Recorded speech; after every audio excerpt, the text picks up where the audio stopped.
Hello everyone, ഞാൻ doctor Xavier. പുതിയൊരു വീഡിയോയിലേക്ക് എല്ലാവർക്കും സ്വാഗതം. കുറേ കാലമായില്ലേ ഇങ്ങനെ വീഡിയോ തുടങ്ങിയിട്ടില്ലേ? എൻ്റെ തുടക്കം തൊട്ട് എൻ്റെ വീഡിയോ കാണുന്നവർ പലരും ചോദിക്കാറുണ്ട് ഇപ്പം എന്തോ ഒരു ഇൻട്രൊഡക്ഷൻ ഇല്ലാത്തതെന്ന്. ഇത് മറന്നുപോയിട്ടൊന്നുമല്ല, ഞാൻ അത് വേണ്ട വെച്ചിട്ടാ. നിങ്ങൾക്ക് പലർക്കും അധികം വീഡിയോ ദീർഘിപ്പിച്ച് പോകുന്ന ഇഷ്ടമില്ല വെച്ചിട്ട് നമ്മുടെ ഇൻട്രൊഡക്ഷനൊക്കെ വേണ്ടാന്ന് വെച്ചു. എന്താണെന്ന് വെച്ച് കഴിഞ്ഞാൽ നമ്മളിപ്പോൾ വളരെ ബന്ധമുള്ളവരായില്ലേ, വളരെ അടുപ്പുള്ളവരായി, ഒരുപാട് സബ്സ്ക്രൈബേഴ്സ് ഉണ്ട്, നിങ്ങൾക്ക് എല്ലാവർക്കും അറിയാം. അപ്പോൾ ഇങ്ങനെ ഒരു ഇൻട്രൊഡക്ഷൻ്റെ ആവശ്യമില്ലല്ലോ ഇപ്പോൾ, അതുകൊണ്ട് നിർത്തിയതാ. കഴിഞ്ഞ ദിവസം എൻ്റെ ഒരു ഫ്രണ്ട് ചോദിച്ചു ഇപ്പം എന്താ അത് ഇല്ലാത്തതെന്നേ, അതുകൊണ്ടൊന്ന് ഓർമ്മിപ്പിച്ചു എന്ന് മാത്രം.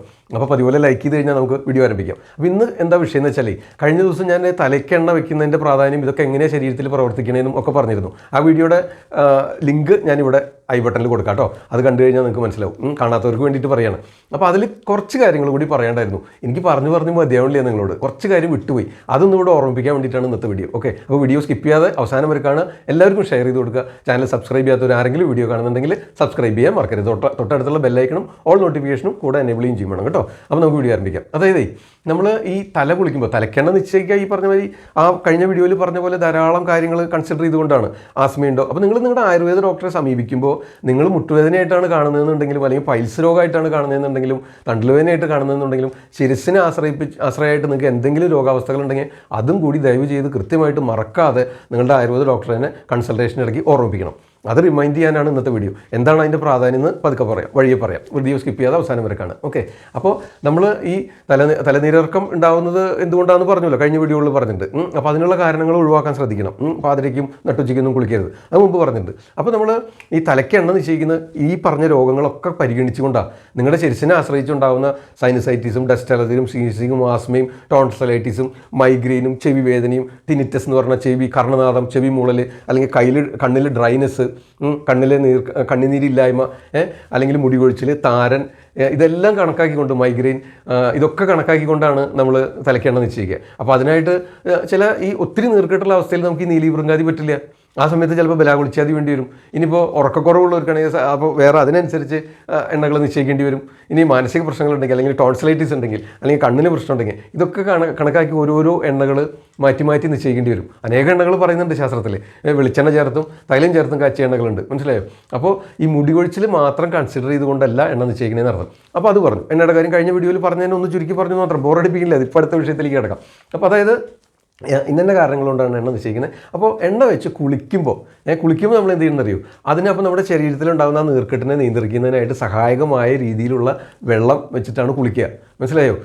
തിളപ്പിച്ച ആറിയ വെള്ളമുണ്ട്. ദേഹത്തേക്ക് നമ്മൾ തൈലവും വെള്ളവും ചൂടോടെ തന്നെ ഉപയോഗിക്കുക.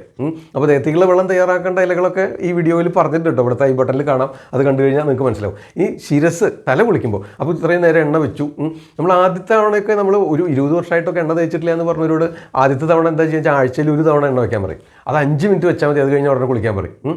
പിന്നെ അത് 10 മിനിറ്റ് ആക്കും, 15 മിനിറ്റ് ആക്കും, 10 ആഴ്ചയിൽ 2 ദിവസമാക്കും, പിന്നെയും കുഴപ്പമില്ല എന്നിട്ട് ഓൾട്ടർനേറ്റ് ഡേയ്സ് ആക്കും. അങ്ങനെ കൂട്ടിക്കൊണ്ടിരും. മനസ്സിലായോ? അങ്ങനെ ചെയ്യുക. അപ്പോൾ അതെന്തിനാ ഈ നീർക്കെട്ട് പേടിച്ച് വേണേ, നീർക്കെട്ട് എപ്പോഴും കൂടുകയെന്ന് അറിയില്ല. അപ്പോൾ നിങ്ങൾ ഇത്തരം കാര്യങ്ങൾ വ്യക്തമായിട്ട് പലപ്പോഴും പേഷ്യൻസ് പറഞ്ഞ് മനസ്സിലാക്കണില്ല. എന്താ വെച്ചാൽ നിങ്ങൾ മുട്ടുവേദനയ്ക്കാണല്ലോ വന്നേക്കണേ, അപ്പോൾ മുട്ടുവേദനയ്ക്ക് മാത്രമുള്ളത് പറഞ്ഞാൽ മതി എന്ന് നിങ്ങൾ വിചാരിക്കണേ. പക്ഷേ ശിരസിൽ എണ്ണ വെക്കേണ്ട പ്രാധാന്യം എന്താണെന്ന് വെച്ച് കഴിഞ്ഞാൽ എന്നാലേ നിങ്ങളുടെ മുട്ടുവേദന മാറുള്ളൂ. മനസ്സിലായില്ലേ? അപ്പോൾ ശിരസിനെ ആശ്രയിച്ച് എന്തെങ്കിലും രോഗാവസ്ഥകൾ ഉണ്ടെങ്കിൽ അതും കൂടെ കൺസൾട്ടേഷൻ വരുമ്പോൾ എൻ്റെ അടുത്ത് വരികയാലും മറ്റു ഡോക്ടേഴ്സിനെ സമീപിക്കുകയാലും ആയുർവേദ ഡോക്ടറെ കൺസൾട്ട് ചെയ്യുമ്പോൾ നിങ്ങൾ വ്യക്തമായിട്ട് പറഞ്ഞ് മനസ്സിലാക്കേണ്ടതുണ്ട്. പ്രത്യേകിച്ച് ഇപ്പോൾ ഓൺലൈൻ കൺസൾട്ടേഷനാണ് കൂടുതൽ. അപ്പോൾ അതുകൊണ്ട് നമുക്ക് നിങ്ങൾ പറഞ്ഞാൽ തന്നെ മനസ്സിലാവുള്ളൂ. മനസ്സിലായോ? അപ്പോൾ ഇത് വിട്ടുപോകാതെ ചോദിക്കേണ്ട ഡോക്ടറുടെ ഉത്തരവാദിത്തമാണ്. മനസ്സിലായില്ലേ? അപ്പോൾ ഇത്തരം രോഗാവസ്ഥകൾ പറഞ്ഞാൽ അതിനനുയോജ്യമായിട്ടുള്ള തൈലങ്ങൾ വേണം. അപ്പോൾ ഈ മുടി വളരാനായിട്ട് പലപ്പോഴും ഈ ഹെയർ ഫോളും ഡാൻഡ്രഫൊക്കെ ആയുർവേദത്തിനെ സംബന്ധിച്ച് അതൊരു ത്വക്ക് രോഗമായിട്ടാണ് കാണുന്നത്. നമ്മൾ ഈ സോറിയാസിസ്, ഈ ഡ്രൈനസ് കൊണ്ട് ഉണ്ടാവണം. ഈ ഡ്രൈനസ്, സോറിയാസിസ് ഉണ്ടാകുന്നതിന് മുൻപ് ആദ്യം തലയിൽ കഠിനമായ താരൻ കാണാം. ഈ അതികഠിനമായ താരൻ ഉണ്ടെങ്കിൽ അത് വർദ്ധിച്ച ഒരവസ്ഥയിൽ സോറിയാസായിട്ട് മാറാം. അല്ലെങ്കിൽ സോറിയാസ് വരുന്നതിന് മുന്നോടിയായിട്ടുള്ള പ്രാരംഭ ലക്ഷണങ്ങളായിട്ട് തലയിൽ അമിതമായിട്ടുള്ള താരൻ കാണാം. മനസ്സിലായോ? എല്ലാ താരനും അങ്ങനെ ധരിക്കേണ്ട കേട്ടോ. സോറി, അങ്ങനെ തെറ്റിദ്ധരിക്കേണ്ട, വിഷമിക്കേണ്ട, ടെൻഷൻ ആവണ്ട. ഇനി അത് ചിന്തിക്കേണ്ട. അതായത് ശരീരത്തിൽ വാദം കൂടുമ്പോൾ, ഈ ഡ്രൈനസ് കൂടുമ്പോൾ, ആ ഫ്ലേക്ക്, ആ ഡെഡ് ടിഷ്യൂസ് കൂടുതലായിട്ട് ഫോളോ ചെയ്യുന്ന കൂടിക്കഴിഞ്ഞാൽ, ഒരു പരിധി വിട്ട് കൂടിക്കഴിഞ്ഞാൽ ഈ താരനുണ്ടാവും. അപ്പോൾ അതിനെ ത്വക്ക് രോഗമായിട്ടാണ് ആയുർവേദം കാണുന്നത്. അപ്പോൾ അതിന് അനുയോജ്യമായിട്ടുള്ള തൈലങ്ങൾ നിശ്ചയിക്കണം. ഈ മുടി വളരുന്നുള്ള എണ്ണകളൊക്കെ പൊതുവെ തണുപ്പാണ്. അപ്പോൾ ഈ തണുത്തുള്ള എണ്ണ എല്ലാത്തിനും കൂടി തേക്കാൻ പറ്റില്ല. പലപ്പോഴും നിങ്ങൾ തേച്ചുകൊണ്ടിരിക്കുന്ന എണ്ണ നിർത്തിയാൽ തന്നെ നിങ്ങളുടെ കഴുത്തുവേനയും പല പ്രശ്നങ്ങളും പലപ്പോഴും മാറാറുണ്ടല്ലേ. പല രോഗികൾക്കും അനുഭവം ഉണ്ടത് അല്ലേ. ഈ അടുത്ത് വന്ന ചിലർക്ക് ഞാൻ പേര് പറയുന്നില്ല, അത് അനുഭവം ഉണ്ടാവും. ആ എണ്ണ നിർത്തുമ്പോൾ തന്നെ നിങ്ങൾക്ക് ആശ്വാസം കിട്ടുന്നില്ല. അതെന്താ വെച്ചാൽ നിങ്ങൾ ഈ മുടി കൊഴിയാതെ മാത്രം കണക്കാക്കിയിട്ട് എണ്ണ വെക്കണതേ. അതുകൊണ്ടാണ് ആ പ്രശ്നം. അപ്പോൾ നിങ്ങളുടെ മറ്റു രോഗങ്ങളും കൂടെ പരിഗണിച്ച് വേണം ശിരസിലേക്ക് എണ്ണ ഇടാൻ അർത്ഥം. മനസ്സിലായോ? പറഞ്ഞു നിർത്തി. ഇനി അടുത്ത കാര്യം എന്ന് വെച്ച് കഴിഞ്ഞാൽ നിങ്ങൾക്ക് തല കുളിക്കാനായിട്ട് നിങ്ങളുടെ ശരീരപ്രകൃതിക്കും രോഗാവസ്ഥയ്ക്കും അനുയോജ്യമായ ഔഷധദ്രവ്യങ്ങൾ ഇട്ടിട്ട് തിളപ്പിച്ച ആറിയ വെള്ളം കൊണ്ടാണ് തല കഴുകണമെങ്കിലോ കേമായി ഈ അസുഖത്തിന് ഭേദമാവുന്നതിന് ഒന്നും കൂടി ആക്കം കൂട്ടും. ആ വേഗത ഒന്നും കൂടി കൂടും. നല്ല സുഖമായിട്ട് കിടന്നുറങ്ങാനും പറ്റും. മനസ്സിലായോ? അപ്പോൾ അതുകൊണ്ടും കൂടി ഈ വൈകുന്നേരങ്ങളിൽ കുളിക്കുന്നത് കൂടുതൽ പ്രൊമോട്ട് ചെയ്യുന്നത് സന്ധ്യാസമയങ്ങളിൽ. ഇരുട്ടായിട്ടല്ല, ഇരുട്ടാവുന്നതിന് മുമ്പേ ഒരു 6 ആകുമ്പോഴേക്കൊക്കെ കുളി കഴിയണം, തലകുളി ചെയ്യണം. അപ്പോൾ അതിന് ചില ഔഷധദ്രവ്യങ്ങൾ ചേർത്തിട്ടാണ് വെള്ളം തിളപ്പിക്കുക. അത് ഏതേത് അവസ്ഥയിൽ ഏതേത് ദ്രവ്യങ്ങളാണ് ഉപയോഗിക്കുക എന്ന് കഴിഞ്ഞ വീഡിയോയിൽ ഞാൻ പറയാൻ മറന്നതുകൊണ്ടാണ് ഇന്നത്തെ വീഡിയോ ചെയ്യാമെന്ന് വെച്ചത്. അപ്പോൾ മുൻ വീഡിയോകൾ കാണാത്തവരാരെങ്കിലും വീഡിയോ കാണുന്നുണ്ടെങ്കിൽ കഴിഞ്ഞ 2-3 വീഡിയോകൾ ഇതിനെപ്പറ്റി തന്നെയാണ്. അത് കണ്ടു കഴിഞ്ഞാൽ മനസ്സിലാവും. അത് ആ വീഡിയോകളുടെ എല്ലാം ലിങ്ക് ഞാനിവിടെ കൊടുക്കുന്നുണ്ട്, നിങ്ങൾക്ക് കാണാവുന്നതാണ്. ഓക്കെ. അപ്പോൾ നമുക്ക് ഇനിയിപ്പോൾ കൂടുതൽ നീർക്കെട്ടുള്ള അവസ്ഥയാണെന്നൊക്കെയാണ്. നീർക്കെട്ടുണ്ടെന്ന് വെച്ച് കഴിഞ്ഞാൽ ഉമി ഇട്ട് തിളപ്പിച്ചാൽ നമ്മൾ തവിട് ചേറി അന്ന് ഉമി എടുക്കില്ലേ, ആ ഉമി കരിക്കും.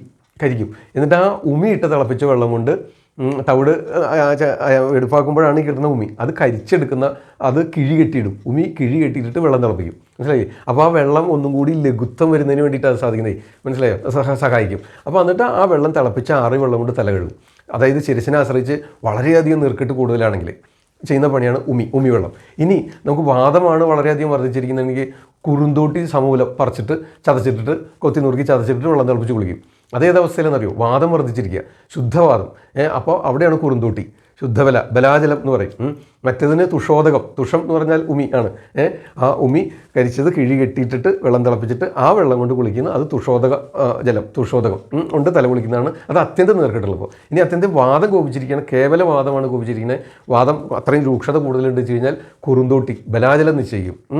മനസ്സിലായോ? ഇതൊക്കെ നമ്മുടെ വൈദ്യരത്നത്തിൽ തിരുമേനി നിശ്ചയിക്കാറുള്ളതാണ്. അവിടെ കണ്ടുള്ള ഒരു പരിചയമാണ് നിങ്ങളോട് പറയുന്നത്. മനസ്സിലായോ?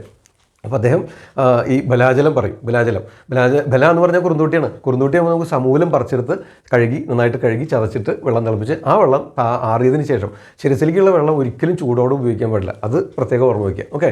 അപ്പോൾ ആ കുറുന്തോട്ടി ഇട്ട് തിളപ്പിച്ച വെള്ളം തണുത്ത് കഴിയുമ്പോൾ ആ വെള്ളം കൊണ്ടും വെള്ളം വീഴ്ത്തിയും തല കുളിക്കാനായിട്ട് ഉപയോഗിക്കും. അപ്പോൾ ഉമിയുടെ കാര്യം പറഞ്ഞു, ഉമി വെള്ളം പറഞ്ഞു, കുറുന്തോട്ടി പറഞ്ഞു. ഇനി നമുക്ക് കടുക്കയും മുത്തങ്ങിയിട്ട് കുളിപ്പിക്കും. കടുക്കയും മുത്തങ്ങിയും അതായത് ഇപ്പോൾ ധാരയൊക്കെ ചെയ്യിക്കുക.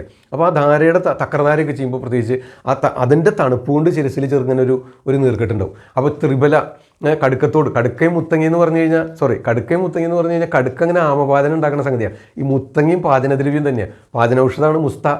സൈപ്രസ് റൊട്ടുണ്ടസ് എന്നാണ് ബൊട്ടാനിക്കൽ നെയിം. മുസ്ത എന്ന് സംസ്കൃതത്തിൽ വിളിക്കും, മുത്തങ്ങ എന്ന് മലയാളത്തിൽ വിളിക്കും. അപ്പോൾ ഈ മുത്തങ്ങിയും കടുക്കയും ഒന്നാന്തരം പാചന ഔഷധ. നമ്മൾ പല ഔഷധങ്ങളും ചേർത്ത് ഉള്ളിലേക്ക് കഴിക്കുന്നുണ്ട്. മനസ്സിലായോ? അപ്പോൾ ഈ കടുക്കയും മുത്തങ്ങയും ഇട്ട് തിളപ്പിച്ച വെള്ളം കൊണ്ട് തണുത്തതിന് ശേഷം തല കഴുകും. ഈ ധാരയൊക്കെ ചെയ്ത് കഴിയുമ്പോൾ എന്താ വെച്ച് കഴിഞ്ഞാൽ ആ ധാരയുടെ ആ തക്രധാരയൊക്കെ ആകുമ്പോൾ അതുകൊണ്ടുള്ളൊരു തണുപ്പ് കൊണ്ട് നമുക്ക് നീർക്കെട്ട് വരാം. അപ്പോൾ അതുകൊണ്ട് ഇച്ചിരി പാചന സ്വഭാവമുള്ള ദ്രവ്യങ്ങളിട്ട് വേണം അവിടെ തല കഴുകാൻ. അതുകൊണ്ടാണ് നമ്മൾ കടുക്കയും മുത്തങ്ങയും ഉപയോഗിക്കുന്നത്. ഇനി ത്രിഫലയും ഉപയോഗിക്കും. ത്രിഫല അത് ഈ ത്രിദോഷ ശമനാണ്. ത്രിദോഷങ്ങൾ വാദപിത്ത കഫങ്ങൾ 3 കോപിക്കുന്നൊരവസ്ഥയുണ്ട് വയ്ക്കുക ശിരസിനെ ആശ്രയിച്ച്. അത്തരം രോഗാവസ്ഥയിലാണ് ത്രിഫല. കടുക്കയും നെല്ലിക്കയും താനിക്കയും. കടുക്ക, നെല്ലിക്ക, താനിക്ക ഇത് 3 സമമായിട്ട് എടുത്താണ് ത്രിഫല. അപ്പോൾ കടുക്കത്തോടും നെല്ലിക്കത്തോടും താനിക്കത്തോടും ചതച്ചിട്ട് തിളപ്പിച്ച വെള്ളം തണുത്തതിന് ശേഷം അതുകൊണ്ട് തല കഴുകും. ഈ ത്രിദോഷ കോപങ്ങൾ 3 വാദവും പിത്തവും കഫവും കോപിച്ചിരിക്കണമെന്ന് സംശയം തോന്നിയാൽ ഇത്തരം വെള്ളമാണ് നിശ്ചയിക്കുക ത്രിഫലത്തോട്.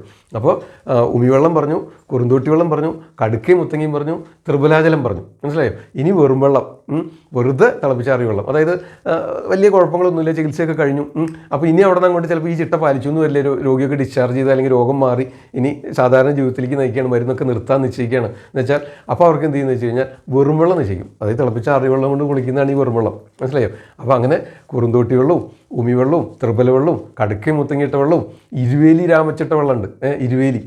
ഇരുവേലിയും രാമച്ചും തണുപ്പണേ. അപ്പോൾ പിത്തം വർദ്ധിച്ച് രക്തവാത രോഗികളാണ് നിൽക്കുക. പിത്തം ദൂഷിച്ചിട്ടാണല്ലോ രക്തവാദം ഉണ്ടാവുക. അപ്പോൾ രക്തവാത രോഗികളാണെങ്കിൽ ഇരുവേലിയും രാമച്ചും കൂടി ചതച്ചിട്ട് തിളപ്പിച്ച വെള്ളം തണുത്തിട്ട് അതുകൊണ്ട് തല കഴുകാൻ പറയും. അപ്പോൾ തല കഴുകുന്ന വെള്ളത്തിന് പോലും ആയുർവേദത്തിന് പ്രാധാന്യം ഇടുന്നർത്ഥം. അങ്ങനെ 5-6 തരം കണ്ടീഷനിൽ ഉപയോഗിക്കുന്ന പലതരം ദ്രവ്യങ്ങളും കൂടെ ഞാൻ അവിടെ പറഞ്ഞു മാത്രം. മനസ്സിലായില്ലേ? അപ്പോൾ വീഡിയോ ഇഷ്ടമാണെന്ന് വിചാരിക്കുന്നു. എല്ലാവർക്കും ലൈക്ക് ചെയ്തതിന് ശേഷം ഷെയർ ചെയ്ത് കൊടുക്കുക. ചാനൽ സബ്സ്ക്രൈബ് ചെയ്യാത്തവർ സബ്സ്ക്രൈബ് ചെയ്യുക. നിങ്ങളുടെ അടുത്തുള്ളവരെ സുഹൃത്തുക്കളെയും ബന്ധുക്കളെയും ചാനൽ സബ്സ്ക്രൈബ് ചെയ്യാനായിട്ട് അവരെ പരിചയപ്പെടുത്തുക ഈ ചാനൽ. ഓക്കെ, അപ്പോൾ ഇത്തരം ആശയങ്ങൾ നമുക്ക് അവർക്കും കൂടെ എത്തിക്കാനായിട്ട് സാധിക്കും. ഇതൊന്നും പലർക്കും അറിയില്ല, പ്രത്യേകിച്ച് പുതിയ തലമുറ. പിന്നെ ഇത് മറന്നു പോകുന്നതിന് വേറൊരു കാര്യം കൂടി ഉണ്ട് കേട്ടോ. ഈ തിരക്ക് പിടിച്ച ജീവിത രീതികൾക്കിടയിൽ ഇതിനൊന്നും സമയം കിട്ടില്ല എന്നാണ് നിങ്ങൾ പറയാറുള്ളൊരു എക്സ്ക്യൂസ്. പക്ഷേ ഇതിനായിട്ട് ഇത്തിരി സമയം മാറ്റി വെച്ചാലേ നമ്മൾ നിത്യേന ഒരു 10-15 മിനിറ്റ് അല്പം താല്പര്യം അറിയാനുള്ള ശ്രമവും എന്നിട്ട് അത് ജീവിതത്തിൽ പകർത്താനുള്ള ശ്രമവും നടത്തിയാൽ ഭാവിയിൽ വരാനിരിക്കുന്ന പല വലിയ വലിയ മാരക രോഗങ്ങളെ നമുക്ക് അകറ്റി നിർത്താൻ പറ്റും. ഇനി രോഗമൊന്നും വന്നില്ലെങ്കിൽ തന്നെയും നമ്മുടെ അവസാനം വരെ യാതൊരു രോഗാവസ്ഥയും ബാധിക്കാതെ സുഖസുഭിക്ഷമായിട്ട് ഭക്ഷണം കഴിച്ച് കൃത്യമായിട്ട് സന്തോഷമായിട്ട് യാതൊരു രോഗങ്ങളും യാതൊരു ഗുളികകളും ഇല്ലാതെ ജീവിക്കാൻ സാധിക്കുക എന്ന് പറഞ്ഞാൽ അതിന് നമ്മൾ ചെറുപ്പത്തിലേ തുടങ്ങണം. ഈ ചുറുചുറുക്കുള്ള നല്ല കാലത്ത് ഇത്തരം ചിട്ടകളൊക്കെ നോക്കിക്കഴിഞ്ഞാൽ 100% സാധിക്കില്ല. എനിക്കറിയാം, നമ്മുടെ ജീവിത രീതിയും ഭക്ഷണ രീതിയും നമ്മുടെ തൊഴിൽ രീതികളും ഒക്കെ മാറിയല്ലോ. അപ്പോൾ അതിനനുസരിച്ച് സാധിക്കില്ല. എന്നാലും ഒരു ആഗ്രഹം മനസ്സിൽ നമ്മുടെ ഹൃദയത്തിലുണ്ടെങ്കിൽ ഇത്തരം കാര്യങ്ങൾ അറിയാനും അത് പകർത്താനും നമ്മൾ തനിയെ ശ്രമിക്കും. അത് ശീലിച്ചു പോന്നാൽ ഇത്തരം ഗുണങ്ങളുണ്ട്. ഇമ്മീഡിയറ്റ് ആയിട്ട് ഫലം ഉണ്ടാവില്ല. പക്ഷേ അവസാന കാലത്ത് 10-30 കൊല്ലം കഴിഞ്ഞ് 10-20 കൊല്ലം കഴിഞ്ഞ് വരാൻ സാധ്യതയുള്ള രോഗങ്ങളെ തടഞ്ഞു നിർത്തുന്നതിന് ഇത്തരം ആഹാരശീലങ്ങൾ ജീവിത രീതികൾ നമ്മൾ ഇപ്പോഴേ ജീവിതത്തിൽ പകർത്തേണ്ടതുണ്ട്. മനസ്സിലായോ? അതിനുവേണ്ടി അത് നിങ്ങളിലേക്ക് എനിക്കറിയുന്ന അറിവുകൾ നിങ്ങളിലേക്ക് എത്തിക്കാൻ വേണ്ടിയിട്ടാണ് ഈ ശ്രമം. ഓക്കെ, ഇതെൻ്റെ രോഗികളോടെല്ലാം പറയാറുണ്ട്. ഇത് ആരെങ്കിലും ഫോളോ ചെയ്യാത്തവരോ കേൾക്കാത്തവരോ ഉണ്ടെങ്കിൽ അവർക്ക് കൂടി ഒന്നും കൂടി ഓർമ്മിപ്പിക്കാൻ വേണ്ടിയിട്ടാണ് ഈ വീഡിയോ ചെയ്യുന്നത്. ഒപ്പം തന്നെ മറ്റെല്ലാവരിലേക്കും ഈ ആശയങ്ങൾ എത്തിക്കുക. അത് നിങ്ങളെ ഏൽപ്പിക്കുകയാണ്. ഓക്കെ, തൽക്കാലം നിർത്തുന്നു. നന്ദി, നമസ്കാരം. മറ്റൊരു വീഡിയോയിൽ അടുത്ത ദിവസം വീണ്ടും കാണാം. ഞാൻ ഡോക്ടർ സേവിയർ. ആദ്യം ആയുർവേദം.